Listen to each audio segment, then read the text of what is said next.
Okay. Okay, I'm done. Okay. Welcome to Outright TV. I'm Kate Martin. I'm a communications assistant at Outright Action International. And today I'm speaking with Ro-Ann Mohammed, who is one of Outright's Beijing Plus 25 fellows. But you also do a lot of work outside of your work with Outright. Do you mind kind of giving the audience a brief introduction about yourself and what you do? Yeah, so thank you for having me. It's really great to be here and to have this conversation. I, as mentioned, I'm one of the Beijing Plus 25 fellows with Outright, but I have been based in the Caribbean and doing work around feminism and LGBTQ activism for the past about 10 years. I started in 2011. So just under 10 years. I'm originally from Trinidad and Tobago. But I have been living and working, and my activism has been based in Barbados since 2011 as well. And I began at university, just being engaged in the visibility of LGBTQ students and finding space for LGBTQ students on campus at the University of the West Indies in Barbados, where I studied. And that sort of grew into advocacy on a national level. From there, I co-founded the organization Be Glad, which was Barbados Gays, Lesbians, and All Sexuals Against Discrimination. And I'm no longer with that organization now, but at the time, it was sort of like the catalyst into my activism.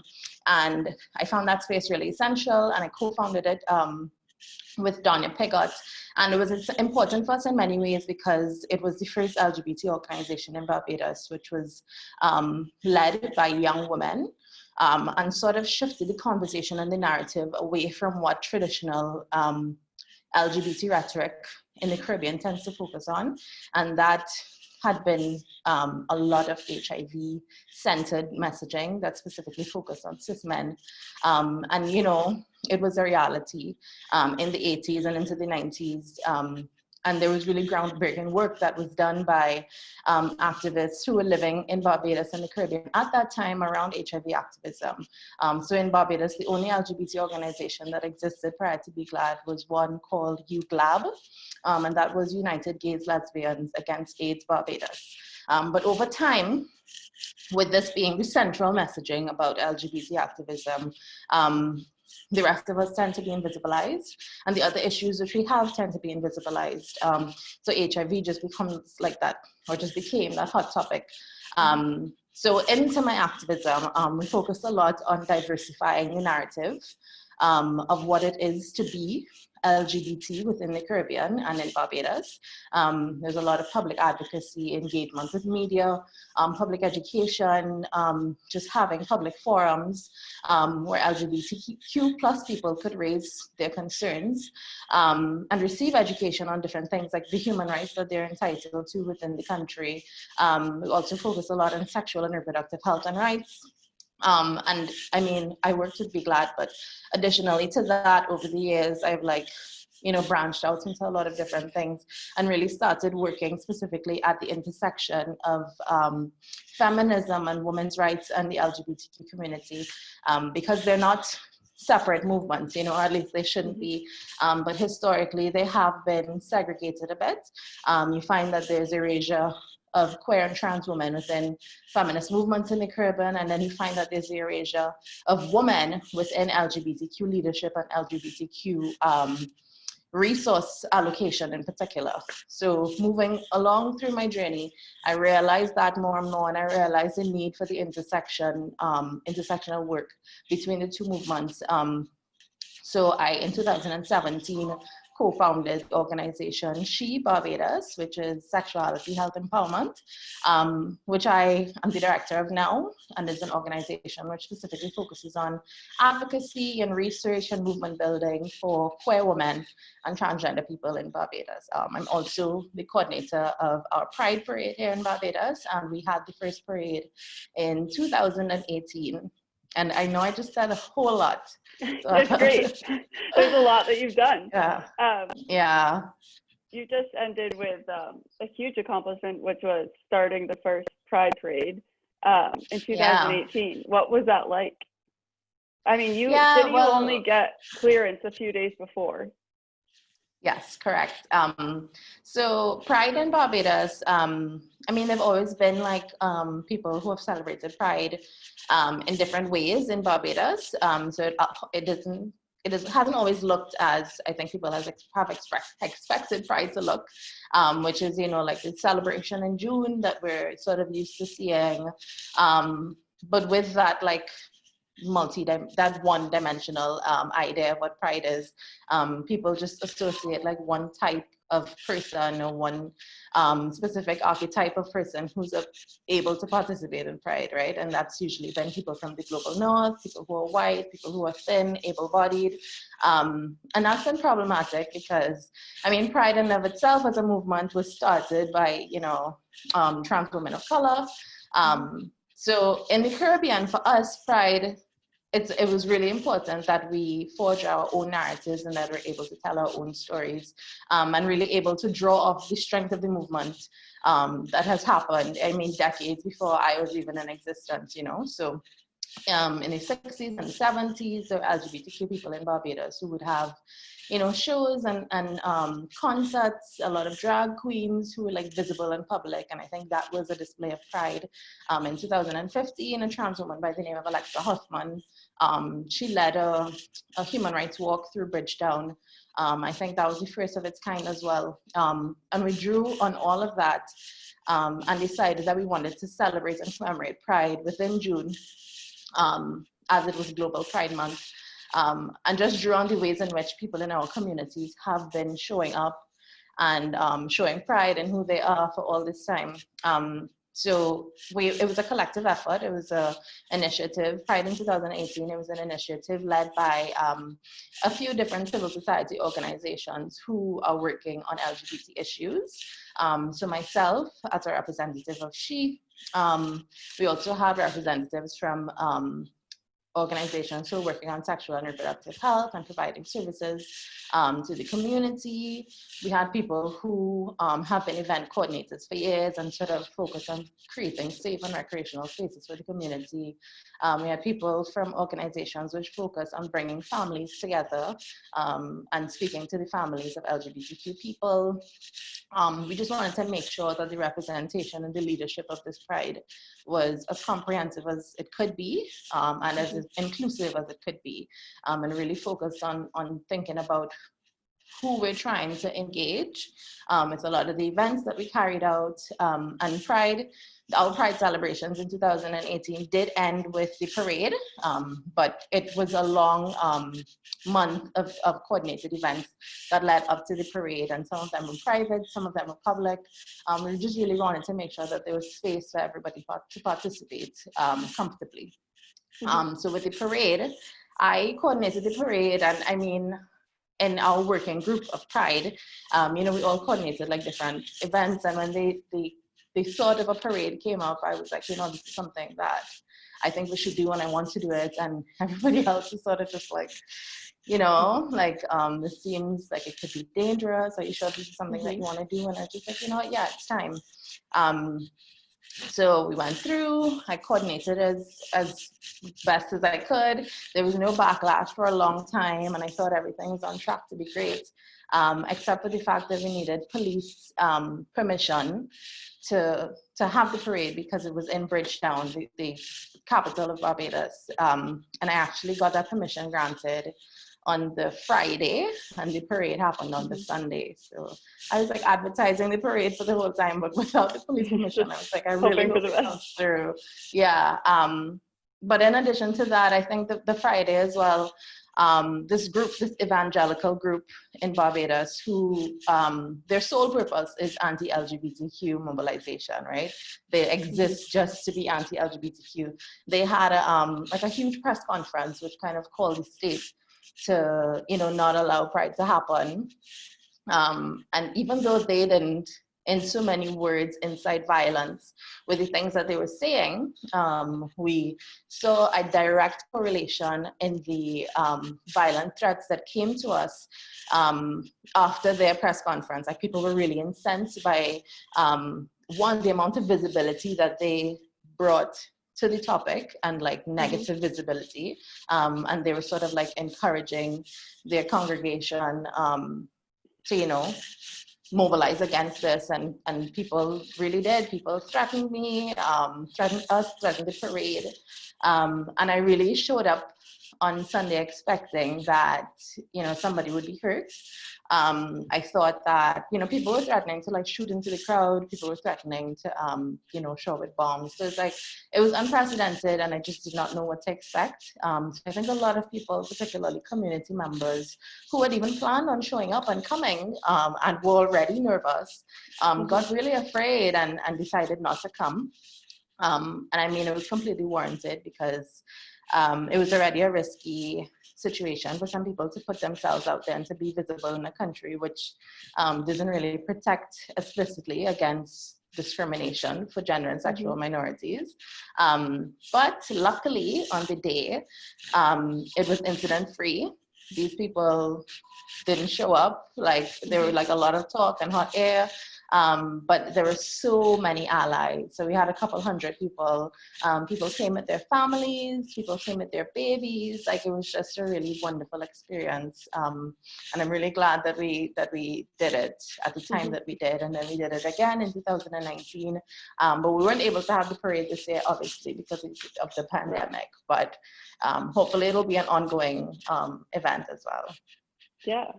Do you think that the turnout and it's starting in 2018, do you think it's representative of a growing societal acceptance for LGBTIQ people? Yeah, I do think so. I think even the representation that we see in a lot of different organizations and the presence of different organizations and social justice movements, particularly geared towards LGBT communities and LGBT activism that we see in Barbados right now, it's a stark difference from, I think, even 15 years ago. And there's so much progress that's being made even with our legislation. So I think the fact that the parade was able to happen with so much support, particularly from allies, it was a huge indicator of the fact that there is growing support and people are becoming less afraid, I think, because I do think there have always been people who have been supportive, but people have been afraid to be visible. Because there weren't a lot of these conversations happening, right? It's always been something that people talk about shrouded in secrecy, don't ask, don't tell. We kind of know that person is gay or trans, but it's not something that's spoken about. So with increased conversations, increased education and engagement, I think people become a lot more comfortable to be visible in their support. Yeah. You mentioned that you have really focused on changing the narrative from the LGBTIQ movement that once was largely focused on HIV and AIDS. And in Barbados, you've talked about mental health and kind of normalizing the conversation around sex and different things.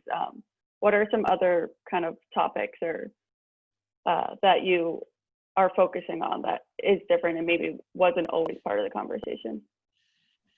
Yeah, so I mean, I think one thing that we focus on a lot is the fact that people sort of invisibilize the experiences of queer women and invalidate them in a way that sort of places them against the experiences of cis gay men. So it's always, women don't experience, or lesbians or queer women don't experience as much violence. You're not as much at risk when it comes to certain sexual and reproductive health issues and STIs and all of these different things. There's just a lot of misconceptions and there's just a lack of conversation around it. So one thing that we're doing and that we focused on over the past 2 years has been research, because to be able to advocate for a cause, we do have anecdotal research and we have our own experiences, but it's really, really important to sort of gather evidence so we know exactly what the situation is with our communities, and that's we're sort of able to develop programs and messaging around that. So our organization has actually been part of a regional-wide research project that's been supported by COC Netherlands, and it's the first of its kind, and it's a research project which gathered data and statistics on the experiences of LGBTQ women and transmasculine people in 8 different Caribbean territories. So Barbados is one of them. And the findings for that will be launched later this year. We're also developing a program which will start in September actually, that is going to be focused on like holistic wellness for queer women and transgender people in Barbados, where we have like a monthly clinic where people are able to get, tested, but also get general checkups, because we find that when it comes to healthcare and accessing healthcare in Barbados, a lot of queer women and transgender people, particularly trans men, don't access things like mammograms and pap smears, and things that are really, really fundamental and critical to our sexual health and well-being.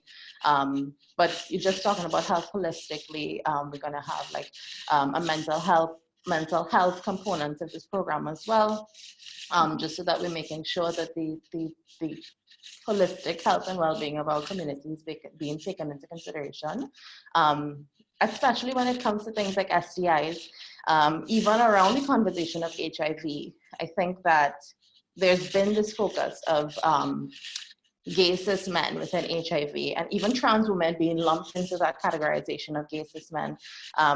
But we don't even think about queer women when it comes to the conversation of HIV and AIDS. Young women are really, really vulnerable, and a growing population in the region when it comes to the contraction of HIV. And we know that like 52% of the people living with HIV in the Caribbean and in Barbados are women, but it's sort of assumed that all of those women are straight, which is, absurd. So there must be queer women within that population. So how are we engaging these women about their sexual and reproductive health, and also where trans men even fitting into this conversation? A lot of the time they are assumed to be women as well.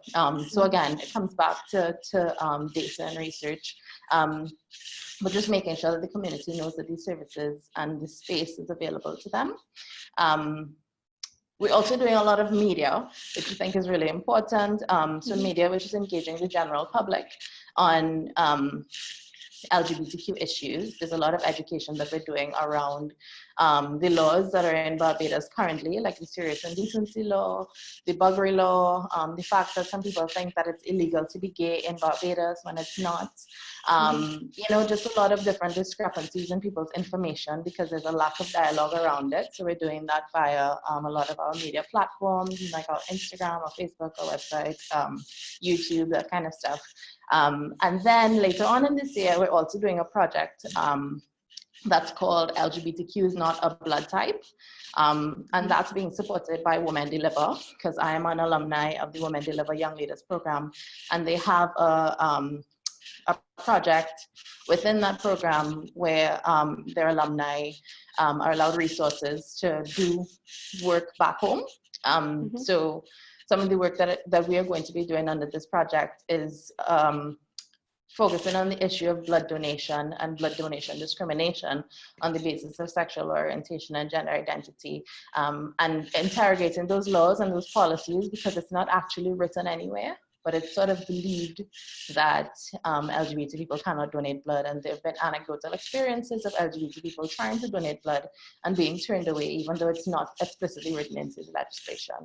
So again, it has to do with educating people about their rights and what our laws actually say. So there's a lot, but it has to do mostly with access to services, and around general health and well-being and just education, I think. That's great. That's so much that you're doing, and so important work. I think, I think getting the research that hasn't been there before is really key to kind of starting a dialogue and showing people what they just haven't previously been engaged with. How is your work with as a fellow at Outright tying into your work home as an activist?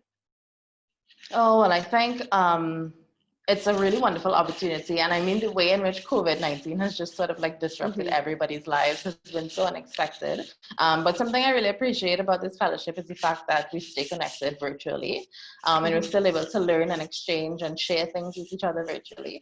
And the reason why I was so excited to do this fellowship is because I think that as a grassroots activist, access to certain spaces is so difficult and so limited. And a lot of grassroots activists, when it comes to engaging in spaces like the UN or other like international non-governmental spaces, it can be really overwhelming. A lot of the time it's inaccessible to people who work on the ground and are in most direct contact with their communities. So we find that there is a separation and a level of disjointedness from what's happening at these high levels of these organizations, and what's the reality on the ground. So I feel like this fellowship is a really good opportunity to connect grassroots level activists like myself from all over the global south to this space. And I really appreciate the fact that Outright is leveraging its positioning in this space to sort of bring in activists who are working in the ground on the situation rather than trying to act on our behalf. And I think just being able to interact with persons like Victor Madrigal, we had a conversation with him last week, all of the fellows, where we spoke about what's going on in all of our respective regions. And it's just really great to be able to bring the issues that we are dealing with our communities directly into this space, and to be able to learn how to navigate these spaces as well, because these spaces are not always friendly, they're not always feminist, you know, everybody in these spaces aren't always on our side.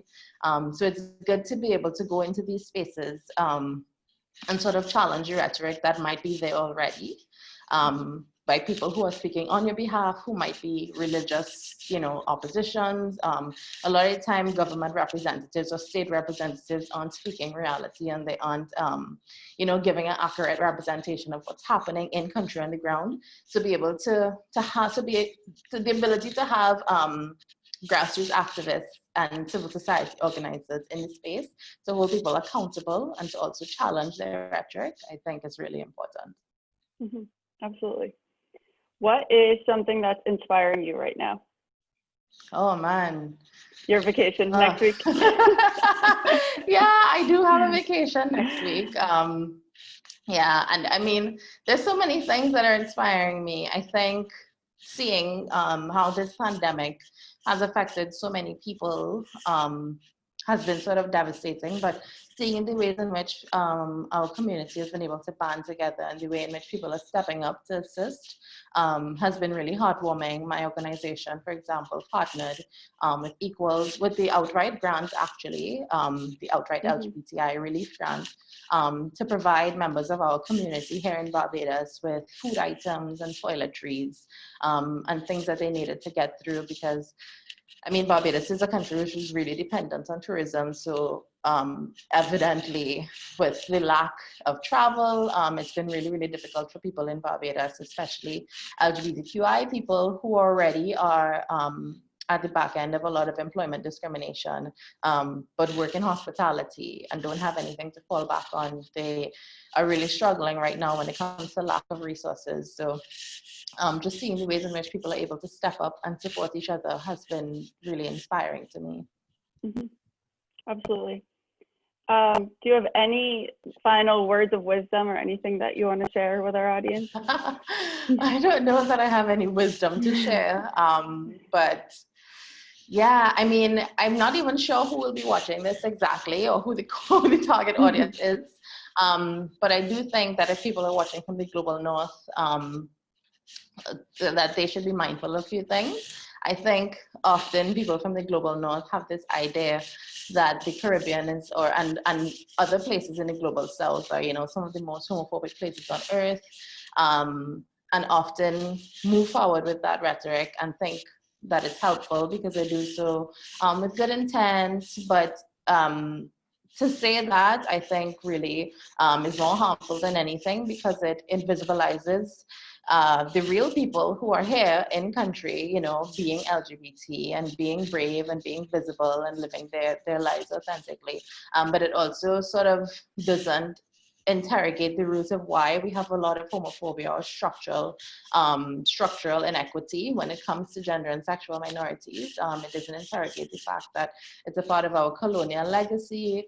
It doesn't interrogate the fact that it has to do with a lot of imperialism. So I feel like to just say that lacks a lot of context. And the best way to help, I think, for people who are in countries that are still moving towards equality when it comes to legislation, when it comes to social change, is to interact with the people in country who are doing this work, who are part of our communities. Listen to what we have to say and listen to the ways in which you can support, but follow the work that is led by us. Yeah. Thank you so much for sharing that. Thank you. Thank you. And thanks for speaking with me today. This is Ro-Ann, and this is Outright TV. Bye.